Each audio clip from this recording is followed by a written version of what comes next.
You ever look at a mushroom and say, how did that happen? Well, Minecraft 1.0, that's how. This was the first non-beta update. Notch did not think his game was complete unless we had cows with mushrooms on it. And good on him, mushrooms are cool as hell. They're also the least important thing Minecraft 1.0 introduces. Don't get me wrong, this is art. But I've been looking through all the older Minecraft updates recently and realized 1.0 basically added everything important to the game. Most notable of these changes being the entire endgame. At this point, everybody knows how to beat Minecraft. But in 2011, when that process was entirely new, it was cool to stumble upon a nether fortress for the first time. Looking back on it, the nether fortress was a bit bare bones since there's not really much in them in old Minecraft. Sure, as time passed, we'd get more stuff to make the fortresses feel more complete, but for now, Mojang just put blazes and nether wart in them and said that's enough. And to be honest, for 2011 it was. The aesthetic was pretty good enough that they've pretty much kept the same design for 12 years. And Blazes dropped the blaze rod, which to this day is one of the most useful items in the game. Without blaze rods, you can't craft the new brewing stands to make potions. The lineup of potions in 1.0 is more or less what you'd expect. All the most useful ones like strength for extra attack damage, swiftness for extra movement speed, all that's here. Potions in Minecraft have always been a cool bonus for going out of your way to make them. Not really necessary, which is good, but using a fire resistance potion if you fall in lava in the nether is a lifesaver, and the potions that buff your own stats can make killing mobs a whole lot easier. I'm a little bit more iffy on the potions that act as debuffs though. Poison can be pretty good, but weakness and slowness are really not worth the effort to get. Obviously you'd only want these as splash potions so you can throw them and affect a mob, but it's not like mobs move super fast or do a lot of damage to begin with. Yeah, you can use them for PvP too, but was there ever a massive Minecraft 1.0 pot PvP community? Potions were a pretty good addition, but you'll probably only end up using a handful of them. But obviously the more famous use of blaze rods is to craft the Eye of Ender and place it in the end portal. Yeah, 1.0 also added the Ender Dragon. It's been changed a few times over the years, but it's still recognizable. The method of killing them is more or less the same. You shoot the end crystals to stop the dragon from regaining health, and then just hit them a bunch of times. That being said, modern Minecraft has iron bars surrounding a couple of the crystals, and the dragon perches, so it's a bit of a different dynamic. In this version, the dragon just flies around all over the place, so you just have to shoot them a bunch and hope for the best. It's still cool, but the modern rendition is just so much better. The old way gets kinda tedious with how much they fly around and how much you're just aiming your bow the whole time. The dragon just drops XP, which is still true, but honestly, I don't mind that. It's fine that the dragon egg that spawns above the end portal is the only material reward, since you've beaten Minecraft if you've beaten the Ender Dragon. You don't really need much. And the XP ends up being incredibly useful for enchanting, which is also a brand new feature. Now, 1.0's enchanting system is very different than it used to be, for a couple reasons. 1, lapis is not required. 2, you're not told what enchant you're going to get. 3, the number that shows up next to your 3 options is how much XP you're spending, not how much you need to spend your XP. And 4,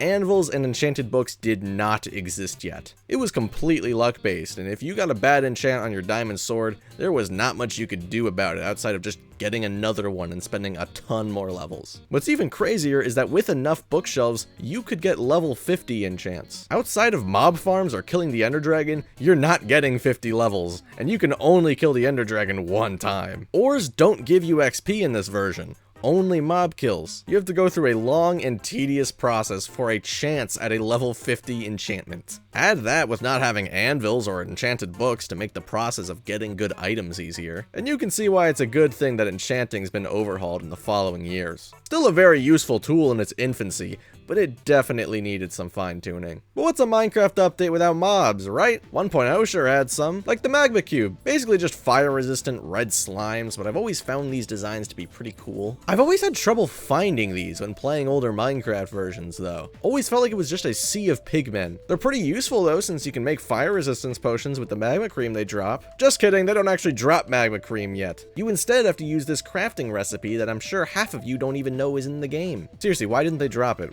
What's going on there? Mojang also added villagers. Not villages. Those were already in the game. Just villagers. Took a little bit more time for them to realize that villages need people to live in them or something. I'll be fair, Minecraft 1.0 is basically just beta 1.82. Both versions are labeled as the adventure update, so they probably started on the village system earlier and didn't finish it until the following update. I can excuse that. What I can't excuse is the fact that villages in 1.0 are useless. Villagers provide absolutely nothing in early Minecraft. They just exist and sit there. They don't even make sounds. If you stumble across a village in Minecraft 1.0, you look at it and say, oh cool, anyway, because there's no reason to actually do anything in one. It sucks because I like the village and the villager design. They just don't provide anything of value here. They also still have professions in this version, which, why? The different professions don't do anything different? It's just kind of weird. Shifting topics entirely, snow golems are in the game. You manually build them and they fight all the hostile mobs off. They don't hurt any of them though, except for blazes for some reason. And this is before snow golems melting in the nether was introduced. So, well, it is a strategy, but I wouldn't recommend it. But I know what everyone's thinking. What about the Mooshrooms, Flufayy? What about them? Well, good luck finding them because they only spawn in Mushroom Island biomes, which are incredibly rare. They're really nothing more than a cool Easter egg you can find if you go out exploring enough. I think it's cool that Minecraft has stuff like this that rewards you for adventuring, even if it's, you know, a cow on shrooms. I only found out last year that not only do Mooshrooms spawn on the Mushroom Island,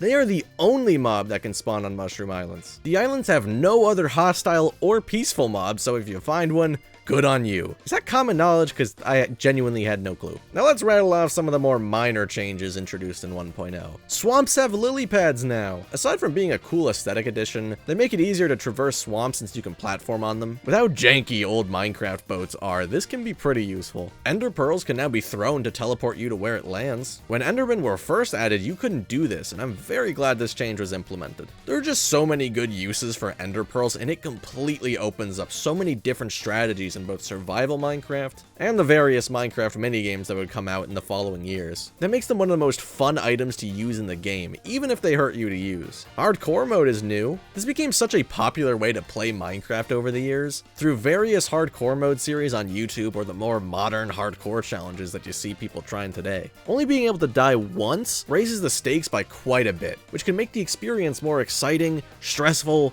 high stakes, whatever words you want to use. It's not going to be for everyone, especially the casual players that treat Minecraft more as a sandbox building game than an adventuring game. But I still love hardcore Minecraft because it gives a long-time player like me a more engaging way to play. Last thing I'll mention is breeding. You can now make mobs do that, which is a great addition for mob farming. Now the pet sheep you kidnapped can make babies. Hope that makes you feel better about yourself. Now there are a few janky things about 1.0 I noticed while getting footage for this video. For one, there's no sprint key, which makes the game slower to play since you have to double tap W every single time you lose your sprint, as opposed to just holding down a button and getting it back instantly. The control section in general was weirdly primitive. You can't change your perspective key, it has to be F5, which is such an inconvenient place. Nor can you change hotkeys for your inventory. You either have to scroll or press the number of the inventory slot. Plus, shift-clicking coal in your inventory doesn't put it in a furnace. You can't drag items when crafting. And this book craft confused me for a solid 2 minutes. I was also surprised that pigs didn't drop food a lot of the time. Raw pork is not a guaranteed drop, which is kind of weird since,